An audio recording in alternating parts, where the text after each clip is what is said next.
Ladies and gentlemen, good day and welcome to Ramco Systems Limited Q2 FY22 earnings conference call hosted by DAM Capital Advisors. As a reminder, all participant lines will be in the listen-only mode and there will be an opportunity for you to ask questions after the presentation concludes. Should you need assistance during the conference call, please signal an operator by pressing star then 0 on your touchtone phone. Please note that this conference is being recorded. I now hand the conference over to Mr. Anmol Garg from DAM Capital Advisors. Thank you, and over to you, sir. Thank you, Nirav. Good afternoon, everyone. On behalf of DAM Capital, we welcome you all to Q2 FY22 conference call of Ramco Systems. We have with us Mr. P.R. Venkatrama Raja, Chairman of the company, Mr. Sandesh Bilagi, Chief Operating Officer, Mr. R. Ravi Kulachandran, CFO of the company, Ms. Gayatri, VP Finance, and Mr. Vijay Raghavan, Company Secretary. So without any further ado, I'll hand over the call to Mr. Venkatrama Raja for his opening remarks. Thank you, and over to you, sir. Good evening, everybody, and I thank you all for joining this investor call. I understand your sentiment and disappointment on this quarter's numbers. As you all are aware, there have been changes in our organization, and we now have a core management team who are now running our operations and working with our COO, Sandesh. He is also with us in this call, and he will be presenting our way forward. From a strategic point of view, I'd like to state that our pipeline and interest from our customers is very strong and growing.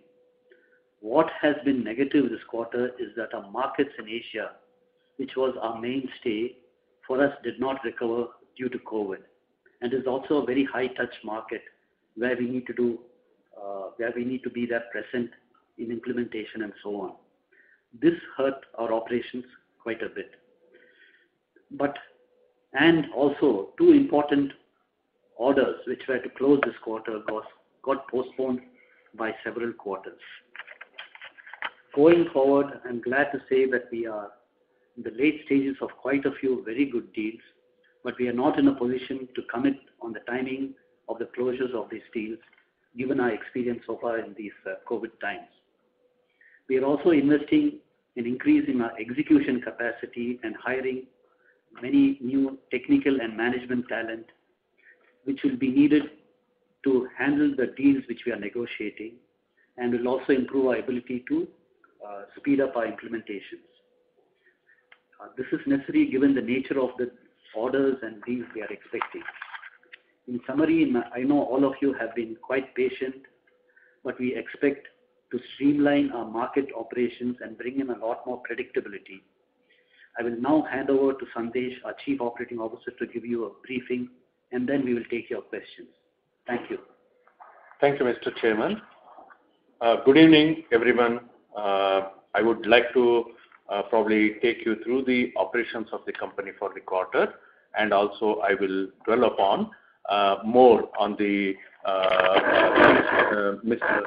Raja just spoke about our exposure in the market and what we see in the opportunities and operations for the coming year and more to come forward. So for the current quarter, we had flat quarter from all perspective from revenue as well as from the order booking perspective, which stood at around 19.15 in the revenue and 19.23 million against the previous quarter for the revenue. For the booking perspective also it was flat, 19.67 million as against 19.74 for the previous quarter. And our reported net loss was 1.76 million versus 1.22. An increase was mainly due to the adverse exchange impact it had on the book. Otherwise, most of the other parameters were flat, and we remain cash neutral, and we have not borrowed any money. We are a zero debt company even now. I think from that perspective, that has been the quarter in the numbers. At the same time, we had 12 new customers which we signed. Out of them, 2 of them were the Fortune customers from the US. We have onboarded those customers, and we are sitting on unexecuted order book of 189 million, which is shows the strength what we are for the further businesses, for the further quarters. That strength is there, and also predicts for the cash flow perspective that we are on the sound footing. Underlying that numbers, what I will do now is give some more detail on indication, to give you the indication what has actually translated into that number. Pre-COVID, when we were on the whole of this journey in the last quarter of 2020, when we were impacted with the COVID whole global scenario, we were around 25 million of average order book. That is what we used to book. That has now, in last 2 quarters, the pure impact of that is, last 2 quarters has been 19 million. However, the main reason for that is our heavy reliance on Asia. That in previous 2 investor calls also we had indicated. I would rather probably give more quantification on that, what is the impact of that is. We had around close to when $25 million of order booking we used to do, Asia used to take a heavy closure, which is in the range of around 14.5 to 15 million we would book consistently from Asia. So which has today dropped down to current quarter and even previous quarter to $1.8 million. So that is significant stress on the order booking from this, and it is not something to do with the business perspective or our area, but it is purely because of the almost entire market in this countries where we operate: Malaysia, Singapore, Hong Kong, Philippines, Greater China. Every market is closed internally as well as for other area, and these are heavy touch market, and the impact of that is we have seen. However, order booking position in this geography still remains steady. I think we were pipeline wise, we were having whatever pipeline we were having, we are still maintaining, and I think only the decisions which are actually postponed. So from that perspective, it gives us the now the markets are opening, and we are seeing from Australia and New Zealand, when it opened, it started flowing, and in fact, the statistics what I gave, if we were completely reliant and if we had not diversified, its impact would have been much greater. However, our European operation and our US operation did contribute for some of the shortcomings from Asia. However, further diversification and investment both in US and in Europe, we would continue to do, and which we have already done in last 2 quarters. In Spain, we have our people on footing in Spain, and we have increased in US. Probably we'll go ahead and do more diversification to counter any in the future. However, we are very confident with the market opening up in Asia. Post some of the countries have started opening up, and the borders are looking like they will be opening up for intra-country and inter-country travel, which would take the almost bottom level where we are there in the Asia from the order booking perspective. Only bounce back will be there from there. That is the confidence where it is stemming, that we will see positioning. And meanwhile, we had done some significant alliances and other work, which is also throwing good result, and healthy pipeline build-up we have seen. In fact, our pipeline in these times has grown over 20% of the average what we used to maintain. And in fact, in post-September also, we have seen a continuous improvement in our pipeline position. So that with that background, we see order booking position and the consequential revenue impact would start turning into a better position. That we see it. And from the operational perspective, we would continue to invest, as Mr. Raja, our chairman, just indicated, to invest into talent and probably strengthening our ops personnel to prepare for the orders which we are expecting. In fact, we are in advanced stages of negotiations in a few of those deals, and some of them are in the upward of $5 million.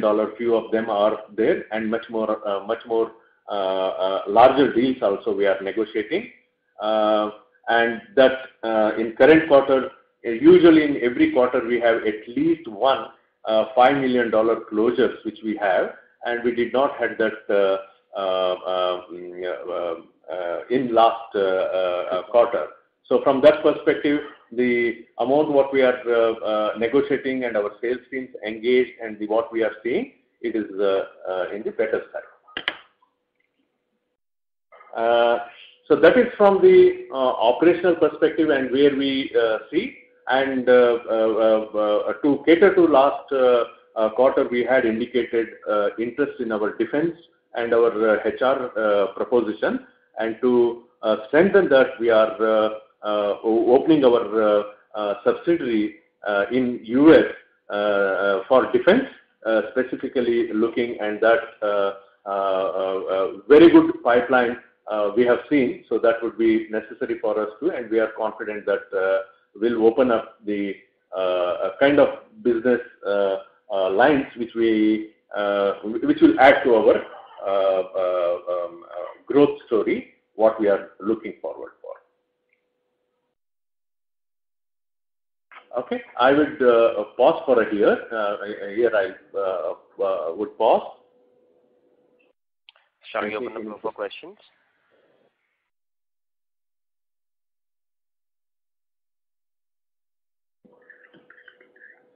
Thank you very much.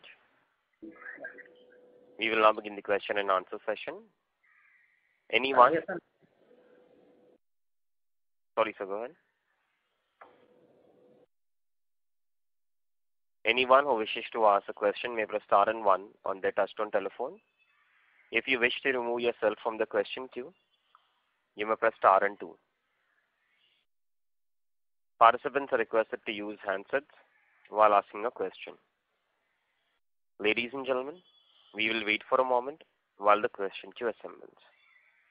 Participants, you may press star and one to ask a question.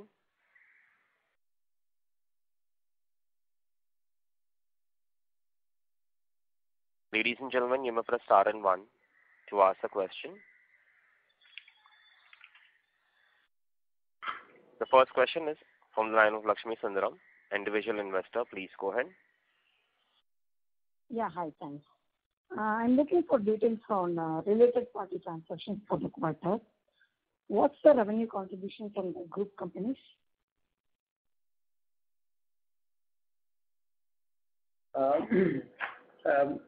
See, it is in the normal course, madam. In fact, if you can wait for some time, we'll be publishing the related party transactions also in a few days. Okay. Okay, fine. But at least can you let us know how is it when compared with the last year? Compared to last year, on the same levels, madam, but there will be some, we have seen in the past, some ups and downs, because when our group companies go for expansion or for when we have new modules, we give them like any other customer. So that way there can be some ups and downs. So this quarter also there can be a bit up from the last quarter. So we will publish in okay, that's, yeah. Sure. That's right. Okay, and my last query. And I understand that there are few employees under the roles of Ramco Cements being deployed under Ramco Systems. How is this transaction working between the two entities, and why is there such arrangement, please? No, there is nothing like that. See, whomever we are taking, they are on our roles. Either we take them on regular employment, we have some consultant which we have hired as consultants. Okay. We do not have.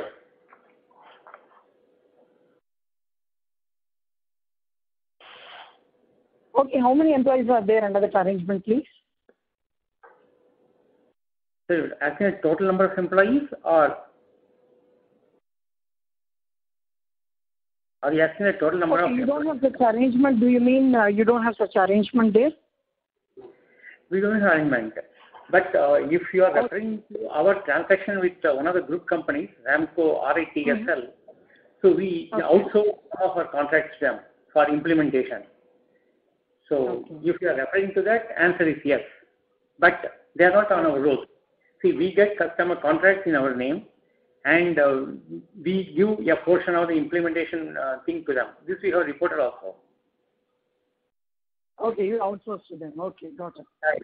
Yeah. Okay. Thank you. Yeah. Thank you. The next question is from the line of Sanket from KDR Securities. Please go ahead. Hello. Yes, Sanket. I'm speaking on behalf of KDR Securities. So just wanted to understand, like from past couple of quarters, our results are not like kind of in a steady state. They are unpredictable.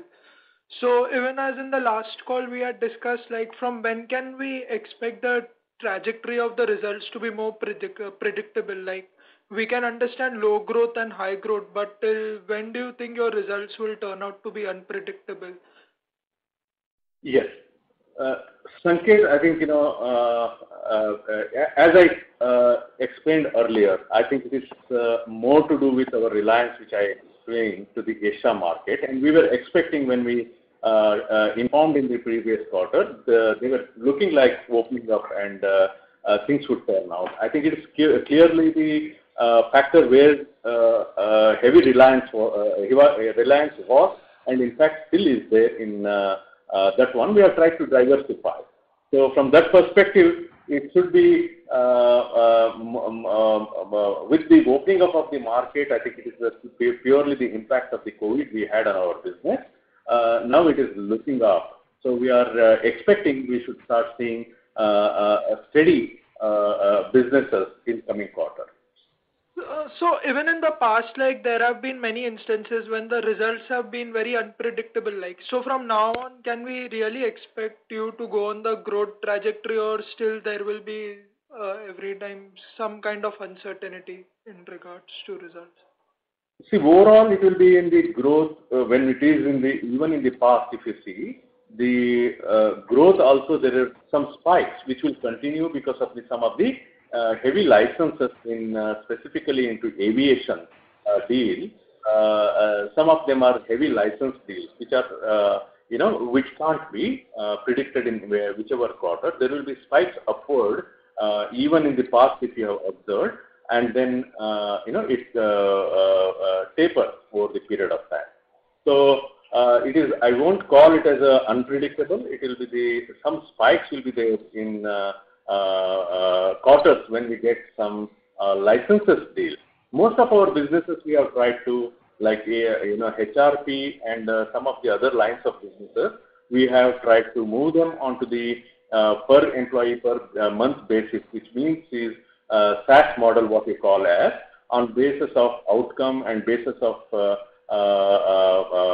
flat revenue month on month. We have converted, but that is only our HCM businesses represent around 35%, I think, or 35% of our revenue. And rest of the area where we are trying to do, but like in aviation and sometime in the ERP, those licenses deals will come and it will, sometimes will have a spike. And but also the, in your negative or consistent quarterly flat trajectory, the recent one what you have seen is the more outcome of what I explained to you earlier. Got it. And in your opening remarks, you had mentioned about the going forward strategy, like there would be a strategy 2.0 from your end, which you are kind of looking to deploy, which will lead towards the higher growth and better numbers from your end. So can you elaborate on what exactly are you trying to do? Yeah, I can say that. Basically, we are trying to reorganize ourselves so that, one of the things we found why, is basically the speed of our execution, and customers are now looking forward to, with the kind of business we're doing, they're looking forward to higher speed of execution, which will speed up our numbers coming into our company. And also, they are also looking forward to, when we're looking at digital transformation, they are asking us for help in terms of transforming, consulting work and so on. So based on this, like I mentioned, that we are looking at increasing our hire in technical and management people. Given that, and also increasing our pipeline. Today, our pipeline, if I may say, is around $500 million or something like that. Yeah. So we also have to now, given the key successes in some of our key verticals, we are now working towards how do we increase that pipeline dramatically. Because if the pipeline is dramatically increased, then like for example, last quarter we were relying on 2 major orders coming in. That got postponed, and then the unpredictability is set. So we need to be able to talk to about 5 or 6 such customers, and we have the ability to increase now the pipeline given our successful nature of our implementations in various business lines. So given that, the strategy forward is how do we increase the pipeline, increase our network of alliances like we have with Workday and Oracle, which is also starting to increase the pipeline dramatically. So all these effects will come in over the next 2 quarters, because for us, the clock cycle of our business is slightly slower than the new age business, where the clock cycle is faster. So it will take 1 or 2 quarters to stabilize, but I'm confident that given these alliances and successes we have, in the kind of demos and the deals which we are now starting to talk, I think the stability will start coming in 2 quarters. But we also have to internally also be reorganizing ourselves to make sure that happens. Okay, but again, most of these points are related to the market trends. Like in terms of our internal policies, like are there any strategic goals or action plan which we have set in and which we'll look to execute and get the speed faster for execution of our orders? Yes. So we are for example, if you look at for example, one of the bigger areas of our thrust is in HRP. I'm just giving an example, where we also process the payroll for some of our major customers.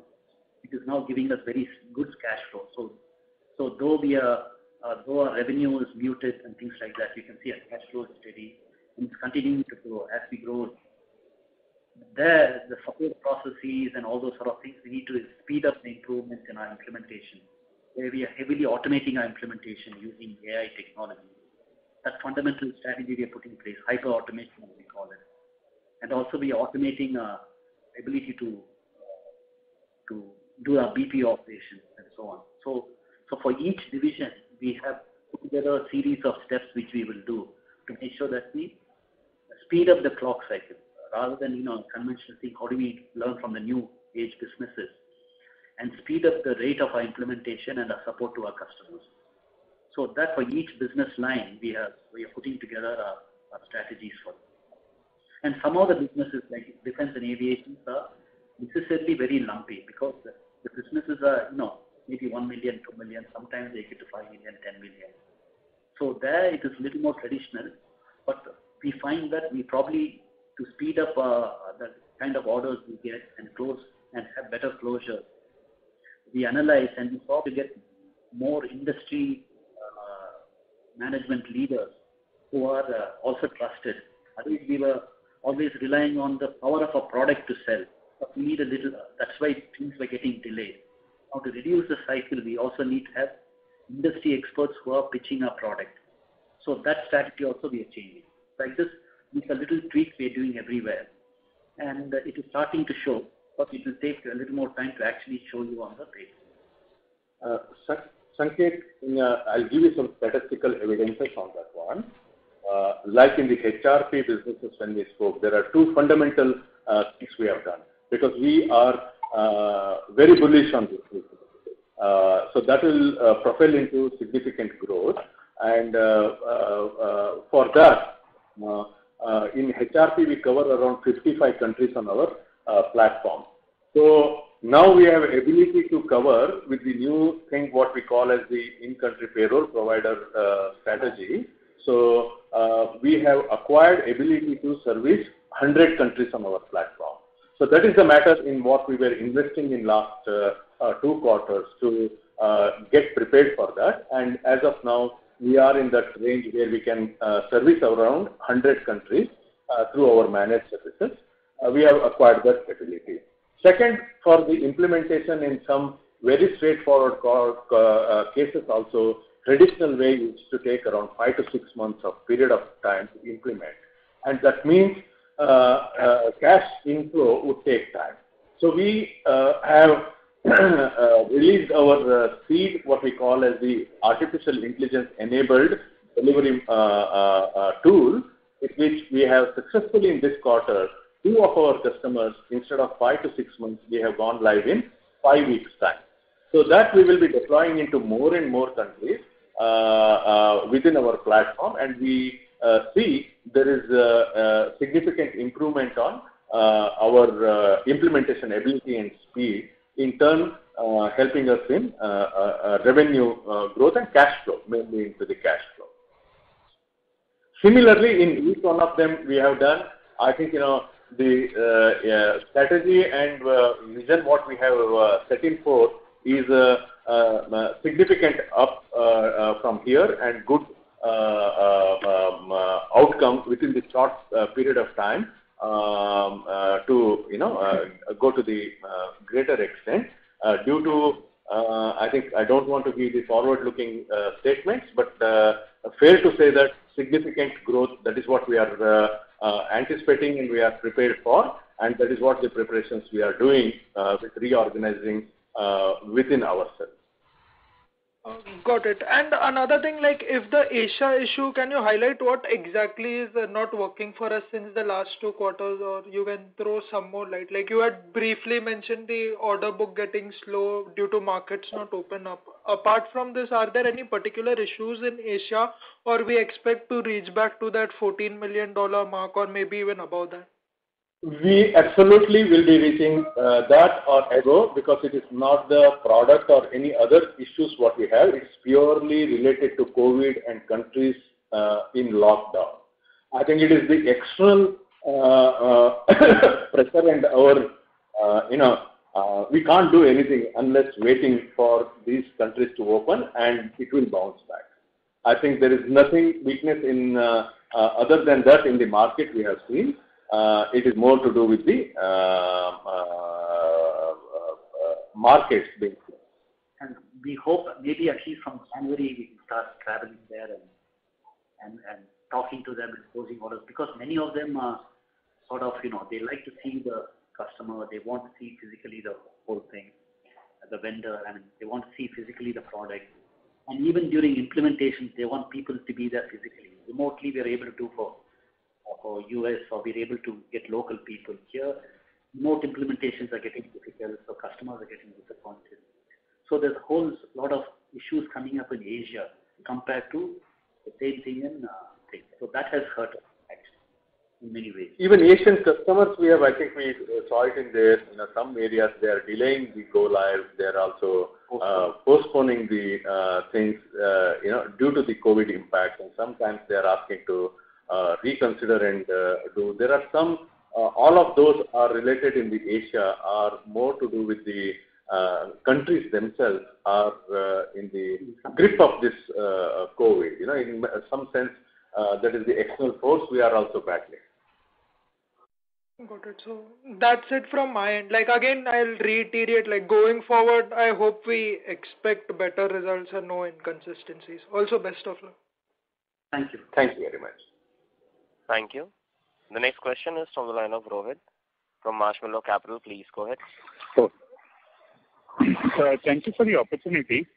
My first question is on recurring revenues. I mean, given a good portion of our businesses on SaaS, with increasing implementation, I would have thought that the recurring revenues would only go up. And this is generally the trend in most SaaS companies, that the recurring revenues tend to go up dramatically with more and more implementation, because the base will remain stable for a longish period of time. but that is not the case in our company. Could you elaborate on this, please? Yeah. See, if you can, Rahul, correct? Rohit. Rohit, sir. Yeah, Rohit. If you see the fact sheet, the recurring revenue has not gone up very greatly because in our case, it's a combination of the subscription revenue where we have gone on soft novel plus the AMC. These two are the component of this one. And recently, last year, we have taken steps to move away from the license model in the HRP business and move to the subscription one. But if you see the other portion, BPO in December is around 1 million run rate per quarter billing. That we have now jumped by 50%. Current run rate is 1.5 million. That is also recurring revenue, though we classify under services because there is nothing to do with the license. So that way, you can see an improvement of 50% in the recurring revenue in terms of our payroll business. So mainly, I think it is the SaaS one we are calling. Most of that is in the HRP businesses on that module. And actually, you will see, as RKC has mentioned, good improvement because we are going live. You can see that around 50%. So 1 million, which was in December 19, to around 1.5 million, which is around 500,000 we have added onto that business. Though it is services, it is related to our platform. Only on our platform we provide services. We don't provide anything elsewhere. Basically, customers who have gone live on our SaaS platform, and that is what bundled into this services. But I think that at which it will grow, now that we have more alliances and more countries coming, we can probably say our recurring revenue will be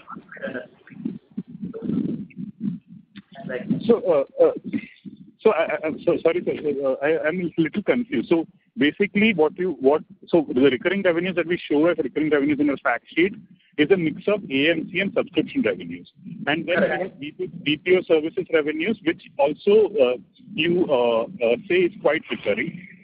So that why is there a disconnect in the sense that the BPO revenues is growing so fast, but the recurring revenues, as we see it as which is a combination of subscription and AMC, it's broadly stagnant. Why? I mean, if the BPO is growing, I would have assumed that the subscription revenue should be growing, right? So why is that number broadly stagnant? Because in other listed SaaS companies that we have in India, that number is growing quite rapidly at about 25-30%, the subscription revenues. So this disconnect is what is confusing a few of us in the call. But there is no disconnect. See, it's our conscious shift towards more focus on the payroll, global payroll.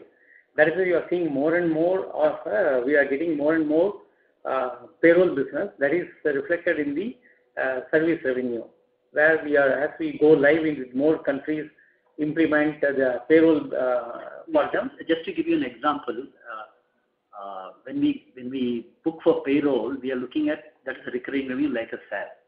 But the point is we book it under BPO because we're also doing managed services for them. For example, if I do $5 per payroll per pay slip per month, it's not that and we are doing the BPO services.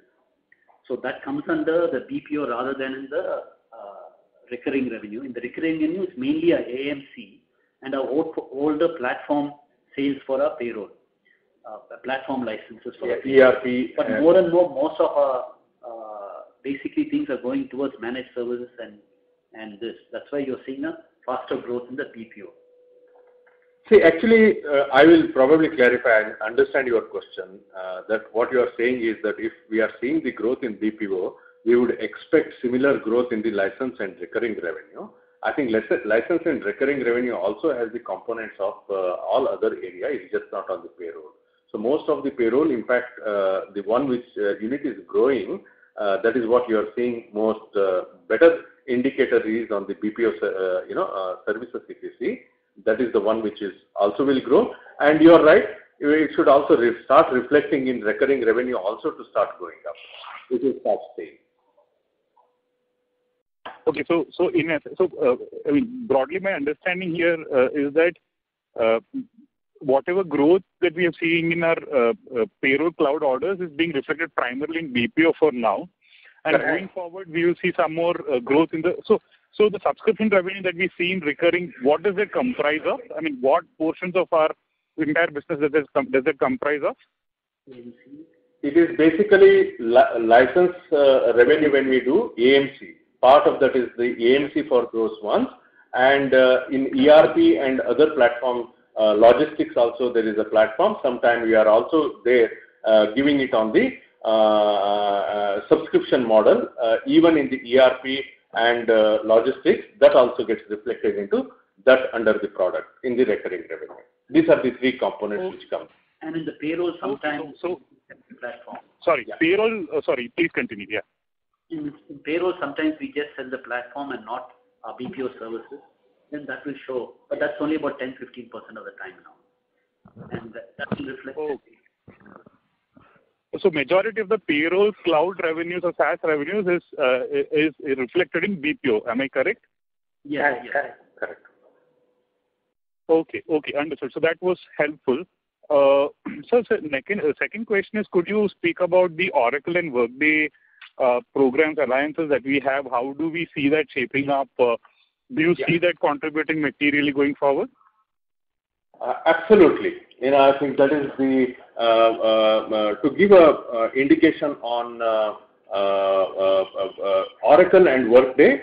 Recently, we just certified with the Workday for a country, and it has started for all other countries. And since then, we have seen significant jump in our pipeline perspective, and that is the range. I think over 30 to 40% increase we have seen both in the Oracle and Workday side, and that is only I would say in the past it was more on the after announcing the alliances it started moving. Now it has started growing much faster post our certification completion, and we issued the press release also last week announcing that one, and we see more collaborative work, more collaboration and joint propositions, joint bids in all regions.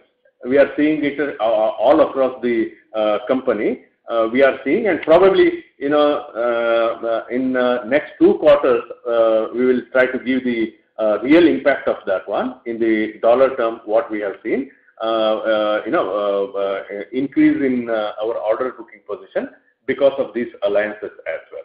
That would give the indication that it is on the track, and this based on the pipeline, I am giving the indication that it is looking very strong. That was very helpful. So could you comment also on leadership? Do you see us appointing, does the board intend to appoint a new CEO to replace the outgoing CEO? So how do you see that going, transitioning over the next 2, 3, 5 years? Currently, this is the model which have adopted the distributed leadership model, and the executive leadership team which is chosen from the leadership team here, and I am leading the leadership team. That is the model which we have adopted, and it is not the I will also invite Mr. Chairman to answer this question.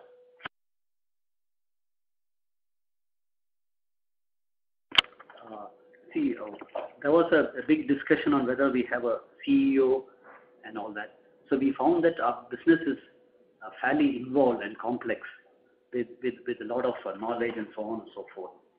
So we felt that any new CEO coming in and doing that will take a long time for us to settle the thing, and we have enough opportunities in our hand, and we don't have time to reorganize like that.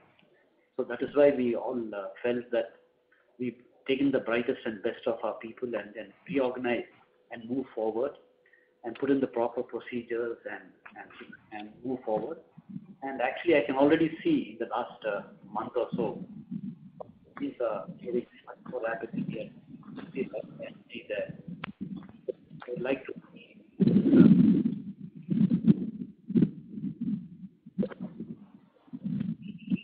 Hello? Can you hear me? Yeah. So sorry. I think I lost you for a moment, but I got the gist of what you're saying. That was very helpful, sir. And the last question for now, could you speak about the bad debts in general? Are they permanent? Do you expect us to recover the money, and why is it so persistent in our business? So basically, so persistent is, see, we are a very high-touch business. Especially some of the smaller companies which orders we took, trying to make sure that we have, the order books coming and so on and so forth, which we have stopped now. So many of them go forward and they are successful, but some of them have difficulties in implementing the product, or the organization is not. In this pandemic, some of the companies are, closing down and things like that.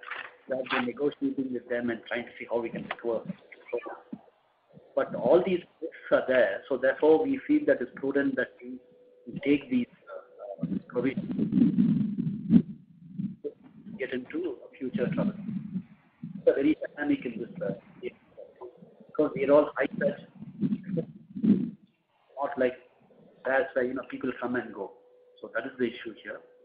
And also now what we are trying to do is to make sure that it's not persistent anymore, and we completely clean up this whole this problem set. We're also making sure that we don't take orders which we are not confident that the company can actually absorb what we're giving. We're not taking those orders, and we're also saying that we will not take orders unless it's a bigger company where we know they are mature. Anything less than $1 million we will not say, and we want commitments from them. So we are far more diligent in taking these sort of orders also. See, just to give an indication, I think our average deal size also has significantly increased because of that, and we have reached around 1.6 million average deal, which used to be some time back around that 170,000. From there, this change is already done. We have in fact taken this cautious call to only deal with the larger companies and multinational companies, and that already is reflective in the order position for us. Around 1.5 million odd is the average deal size. So that is an indication that we have taken the corrective action there. However, due to some of the previous ones in ongoing implementation and what we have done, so it is prudent to make that provision based on our experience. What we do is we assess that risk at the beginning of the year with the auditors, and then assess what is required for the making provision in the books, and we take that call. But this is, we will more as we move forward. It will, we will with this whatever we have put in order, it should stabilize, and we should not see this, once we, completely move into the much larger customer. That is, continuously we are progressing towards larger and larger customer and opportunities.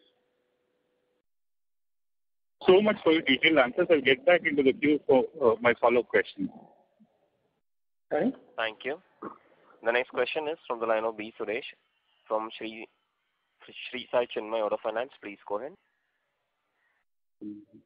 Sir, we're expecting profit next Suresh, quarter. your line is not clear at all. May I request you to speak through the handset? Hello? Hello? Hello? Yes. Sir, we're expecting profit next quarter.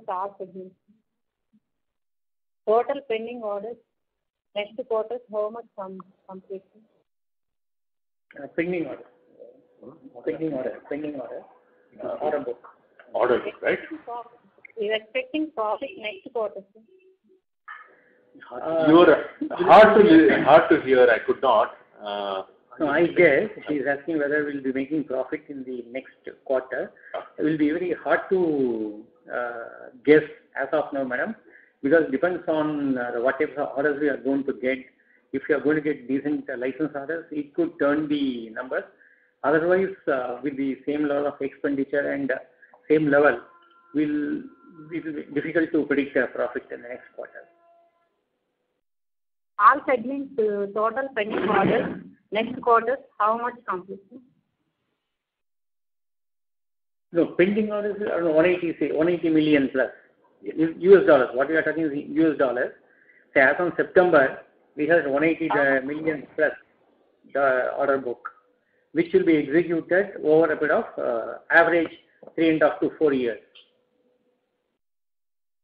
Next quarter, expected, sir. How much complete? See, it is, recurring, I think overall consistent, based on that one, on the existing order, we are consistently for last few quarters in the range of 14.5 million odd, which we are into that range, I think around 14 million to 15 million. In that range we will be doing from the existing order we will be able to, serve, and rest we typically are from the new orders. That is how it has been in historically. So I will not be able to see that, but that is the historically, that is what it has been.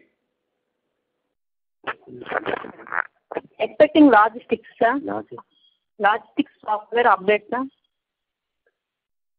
What is the logistics software update? For the logistics software, we had two major customers, which one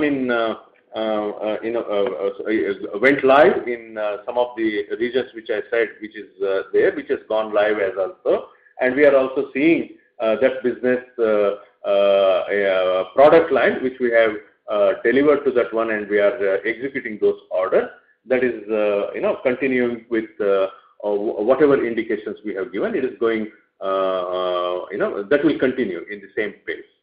So just to give you a clarity, what we're saying is, in logistics, it is a new product line and meant for large customers.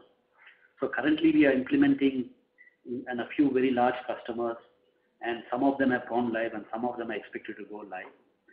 So basically we are now focusing to make sure that we serve these customers well before we start accelerating the new orders on that. So basically now we are making sure that we package it well and get these things stabilized before we move forward. But the potential seems to be very good there too. Yeah. And we also have, we are also forming a new management team for that division separately, which we will talk about in the coming quarter. Thank you. I request the participant to come back in the question queue. The next question is from the line of Bharat Sheth from Quest Investment Advisors. Please go ahead. Hi sir, thanks for the opportunity. Sir, coming back to now Asia Pacific, which has just opened up, in the month of October. So in Asia Pacific, which were our business unit we were looking for a higher sales? Which business unit? It is all the countries we operate in: Singapore, Malaysia, Indonesia, Philippines, Greater China, Hong Kong, and of course Australia and New Zealand. Australia and New Zealand has actually opened up in the end of October, because city by city, New Zealand is still not open for the outside world, but at least internal it has opened. It has opened for internal, but not for the external. Similarly for Victoria, it has not opened up externally. So same as Singapore or Malaysia or any of these markets is not open for external. This one more impacted. So hopefully, indication look like in middle of November onwards, it should actually start opening up for business from outside and intra-country as well.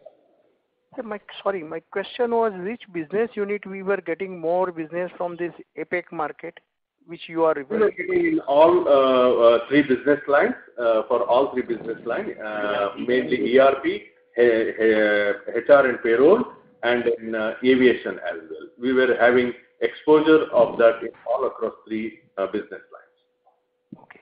So in this quarter particularly, we have seen substantial decline in aviation deal, and Mr. Raja in opening remarks said that 2 deals were lost or deferred.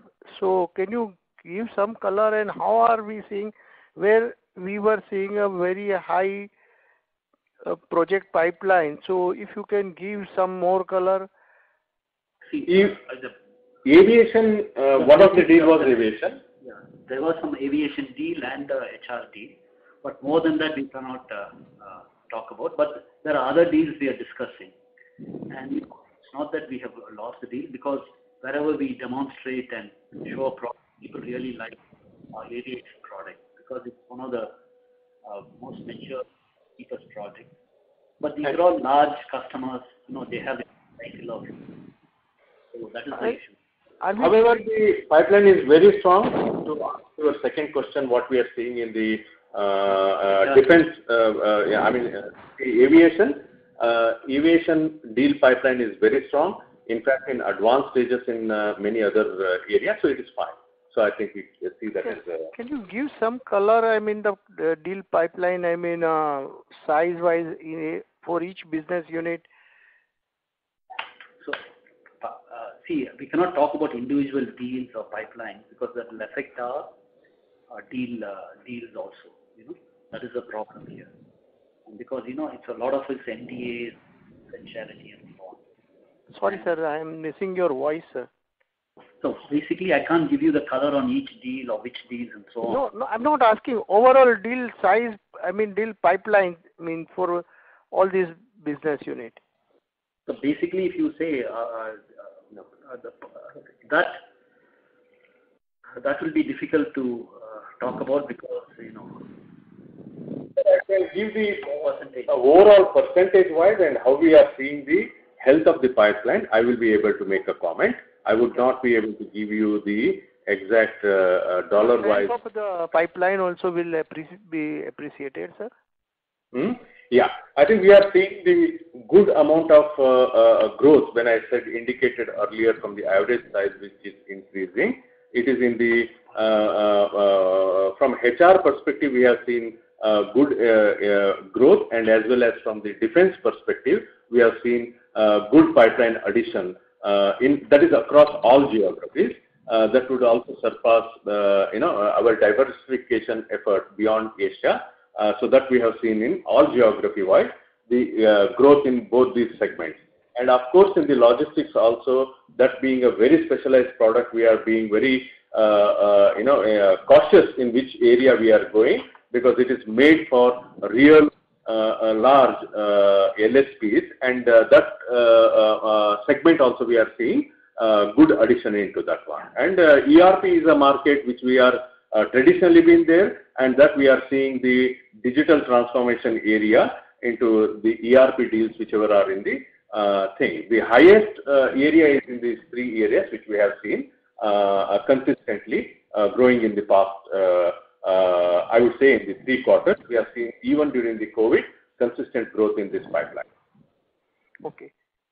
So, I mean, how was the month of October had gone, I mean, overall signing perspective? Some color, I mean, not, I mean, number or, I mean, overall to your satisfaction, or still, I mean, I won't be able to comment that. I wish I would be able to. Okay. That would have an impact. But, I think there are few deals are signed and few are in negotiation. So that is all I would be able to divulge at this stage.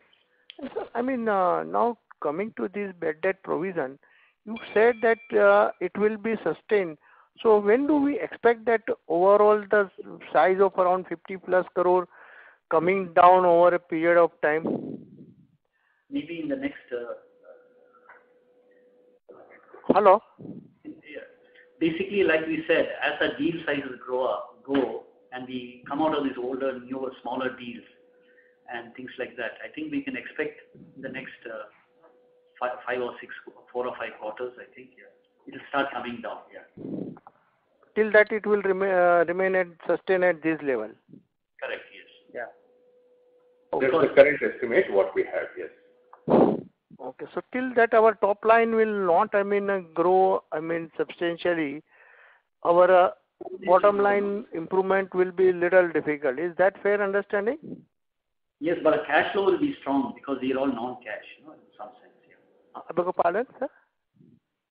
It won't affect our cash flow. No, I'm not asking on the cash flow. This is the provision and the more on the bottom line. I think the impact, the top line it will not have, and top line impact is a different reason, and that we see as it eases, that will start improving. So I think there are two factors coming together. That is what is you have seen in the quarter, and either on them working should start seeing difference. Okay. So until that, till next 2-3 years, our tax rate also will remain in the little high area till, the whole past tax loss is not adjusted. No, the tax rate, India, if you see in this half year, virtually there is no provision for tax because standalone results are in the negative. So there is neither provision for MAT nor requirement for providing a tax. In fact, we have reversed 0.14 of deferred tax. But overall, some of the subsidiaries are doing good. For example, if you take this quarter, US has done well. New Zealand, we have got one new order. So we have made provision for the current taxes. So it will depend on which subsidiary files. So the provision will be dependent. But if we come back to the book profit scenario on the standalone thing, the MAT will continue. Okay. And any just timeline you have in mind, this standalone will be able to really come back on positive side? No, we initially thought we'll be able to wipe out all the accumulated losses in 1.5 years to 2 years. But H1 did not go well with the standalone thing. So it may take another 2 to 2.5 years to absorb all the accumulated losses. Okay. Thank you very much, and thank you. All the best, sir. Yeah, thank you. Thank you.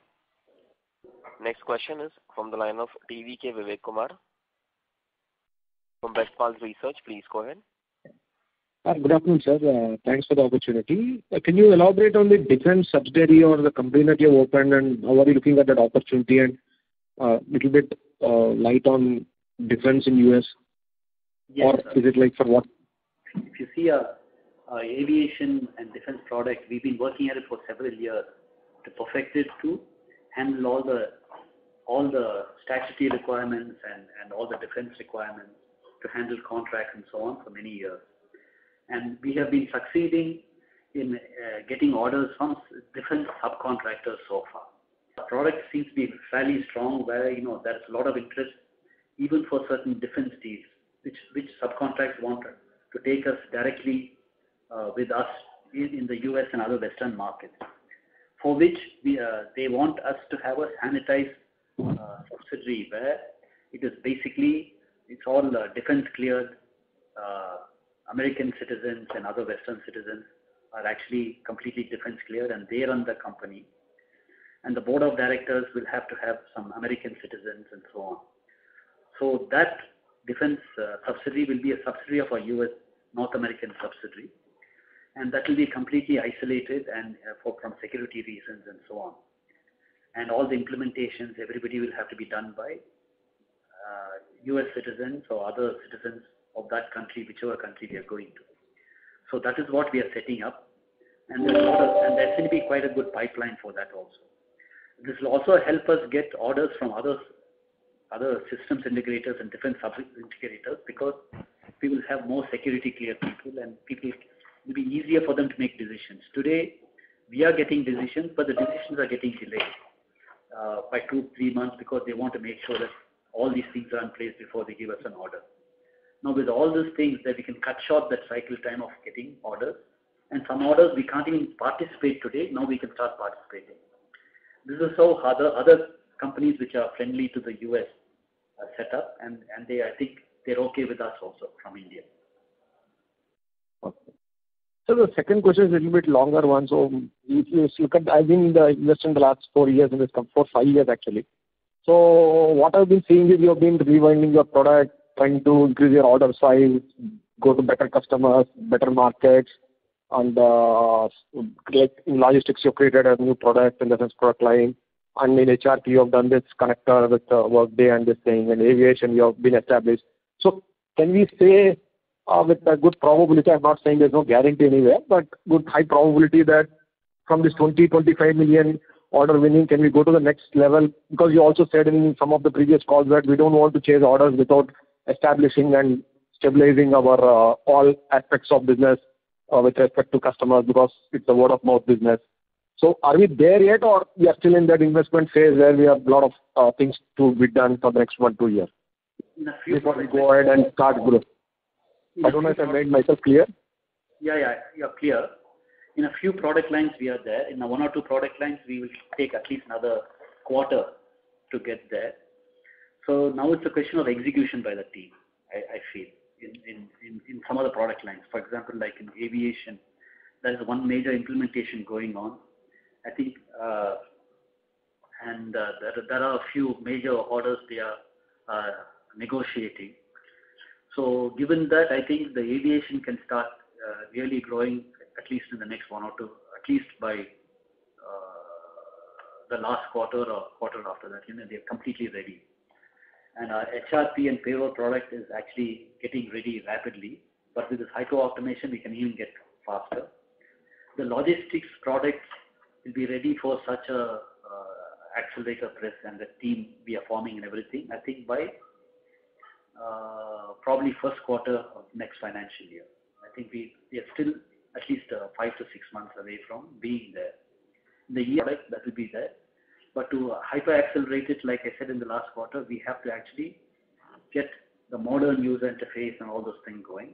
And it's a very large project, so we are working on the fundamental issues on how do we transfer our existing UIs to the modern UI and experience as rapidly as possible. So a lot of homework is going on. I think though we were anticipating that we can actually do it a little faster, it turns out that we need to do a lot more background work before we can get that change going. But having said, despite that, we are actually in with some very good orders. So that can also grow, but to get to the level we want it to grow, I think we need to get that technology experience coming through, which will also percolate to other products. So that is where we are in these 4 product lines. Got it. Thank you. Sir, one small request, if you can put up a presentation little bit, if it is possible, outlining your different products and competition like other IT companies do, product companies do. Like, I'm not saying you should do the way Intellect does, but Intellect has keeps putting up presentation on what are the product lines, what are the competitors, what are they trying to do with each product, so that it's easy for investors to to understand and track on a consistent basis. It's my request. That's the only thing. That's a very good idea, actually. What we will do they put it on their website, or is it for such presentation? Yeah, they share with us this every day as a presentation, that they just put up all the product lines, their strategy and the competition, and they discuss questions on that on the pipeline, and they discuss questions on that on the con call, so that it becomes easy for us to also ask the right questions, and you can pivot us in the direction that you want us to see the company. So we will understand what Intellect is doing, and we'll try to see how we can learn from that. This is the example I am giving. There may be much more better ones which you are doing. I just thought what I know I will just try to say. Sure. Okay. Right. We will study that and see. Maybe next time we can put together a small thing and mail it to you or something like. So that we know what you are trying, so that we can ask the questions that in the direction that you want us to see, that we can understand things better. Yeah. That's a good point here. Thank you, sir. Thank you very much. All the best. Thank you. And do you have any more questions? Ladies and gentlemen, we'll take that as the last question. I will now hand the conference over to the management for closing comments. So, thank you, everybody, and I appreciate the questions and your understanding. And I hope we will be able to, give you steady and predictable performances in the coming quarters. Thank you very much. Thank you very much. On behalf of DAM Capital Advisors, that concludes this conference. Thank you for joining us. You may now disconnect your lines. Thank you.